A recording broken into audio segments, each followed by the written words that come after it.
This channel does not promote any violent, harmful, or illegal activities. All content provided by this channel is meant for an educational purpose only. 1774 নভেম্বরের এক সকালে পলাশির যুদ্ধজয়ী সবথেকে নির্লজ্জ লুটেরা Robert ক্লাইভের মৃত্যুর খবরে গোটা লন্ডন যেন কেঁপে উঠল। তৎকালীন রাজনীতিবিদ হোরেস ওয়ালপোলে তার বন্ধুদের ক্লাইভের মৃত্যু সম্পর্কে বলেছিলেন ক্লাইভ নাকি নিজের গলা কেটে ফেলেছিলেন। ইংরেজ লেখিকা লেডি মোরে কোক তাঁর ডায়েরিতে লেখেন ক্লাইভ নিজেকে হত্যা করেছিলেন। কেউ বলেন তাঁর হাতের পাশে নাকি খুর পাওয়া গেছে, আবার অনেকে বলেন আফিমের কারণেই নাকি মৃত্যু হয় ক্লাইভের।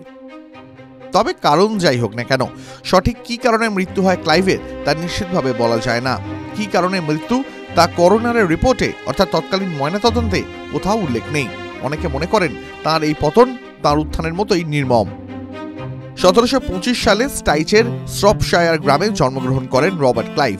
যেসব বইতে তাঁর সম্পর্কে বলা হয়েছে তা থেকে জানা যায় ছোট থেকেই তিনি ছিলেন খামখেয়ালি, দুরন্ত ও উচ্চাকাঙ্ক্ষী। জানা যায় একবার তিনি চার্চের দেওয়াল বেয়ে উপরে উঠে গিয়েছিলেন এবং চার্চের ছাদে বসে পা দোলাচ্ছিলেন। এর থেকেই বোঝা যায় তাকে ভয় পাওয়ানো কতটা কঠিন ছিল।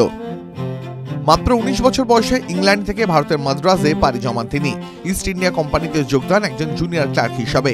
তারপর ধীরে ধীরে ছড়িয়ে পড়তে থাকে তার সাহসের ঘটনা। তার পদোন্নতিও হয়, তবে তার আসল পরীক্ষা হয় 1756 সালে। সুবা বাংলার শেষ নবাব সিরাজদৌল্লার হাত থেকে কলকাতা পুনর্দখল করেন। ওই বছরের 23শে জুন পলাশির প্রান্তরে সিরাজকে হারিয়ে দখল করেন বাংলার নবাবিও। তার এই জয়ের ঘটনাকে ইংল্যান্ডে কেউ মিলিটারি জিনিয়াস যেমন বলেন, তেমন অনেকে তঞ্চকতাও বলেন। যদিও এই পলাশির যুদ্ধই ছিল ভারতে ব্রিটিশ শাসনের মূল ভিত্তিপ্রস্তর। 1760 সালে ক্লাইভ ইংল্যান্ডে ফেরেন। সেই সময় সে দেশের অন্যতম ধনী ব্যক্তি ছিলেন তিনি। ফেরার সময় তিনি বাংলার শাসকের কাছ থেকে 2,34,000 পাউন্ড নিয়ে ফেরেন। এছাড়াও তার কাছে একটি জায়গিরের মালিকানা ছিল, যেখান থেকে বছরে 30,000 পাউন্ড উপার্জন হতো।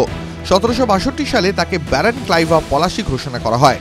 যদিও সেই দেশের সাধারণের কাছে ক্লাইভ লোভের চিহ্ন স্বরূপ হয়ে উঠেছিলেন। 1765-তে বাংলায় কোম্পানির অর্থনৈতিক অবস্থা খারাপ হলে তিনি আবার ফিরে আসেন। এবার মুঘল সম্রাটের সঙ্গে এলাহাবাদের চুক্তি করেন ও বাংলা, বিহার, ওড়িশার কর আদায়ের দায়িত্ব নিয়ে নেন কোম্পানির কাঁধে। আর তারপরেই ফুলে ফেঁপে উঠতে শুরু করে ইস্ট ইন্ডিয়া কোম্পানি। এবার দেশে ফেরার পর বাংলায় দুর্ভিক্ষ হয়।